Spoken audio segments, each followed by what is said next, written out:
నమస్తే అండి. నేను కిరణ్మయ్. భక్తి సౌందర్యానికి స్వాగతం. మనము ఏ పూజ అయినా, పని అయినా చేసుకున్నప్పుడు ఆ చేసే పనిలో ఎటువంటి ఆటంకాలు కలగకుండా నిర్విఘ్నంగా జరగాలని శుక్లాంబరధరం అనే శ్లోకంతో ఆ విఘ్నేశ్వరునికి ప్రార్థించుకుంటాము. ఈ చిన్న శ్లోకంలో ఉన్న అర్థాన్ని మనం ఈ వీడియోలో తెలుసుకుందాము. శుక్లాంబరధరం విష్ణుం శశివర్ణం చతుర్భుజం ప్రసన్నవదనం ధ్యాయేత్ సర్వ విఘ్నోపశాంతయే. శుక్ల తెల్లని, అంబర వస్త్రము అని, ఆకాశము అని అర్థము.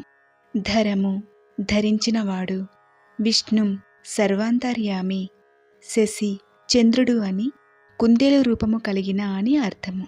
వర్ణము రంగు, చతుర్ నాలుగు, భుజము భుజాలు గల, ప్రసన్న చిరునవ్వుతో కూడిన, వదనము ముఖము, ధ్యాయేత్ ధ్యానింతును, సర్వ అన్ని అని, సమస్తము అని అర్థము.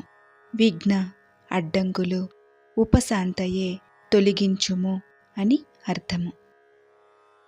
తెల్లని వస్త్రంను ధరించి చంద్రుని వలె తెల్లని రంగుతో వెలుగుతూ సర్వాంతర్యామి అయి 4 భుజములు కలిగిన వానిని అన్ని అడ్డంకులు తొలగించమని ప్రార్థించదను అని అర్థము.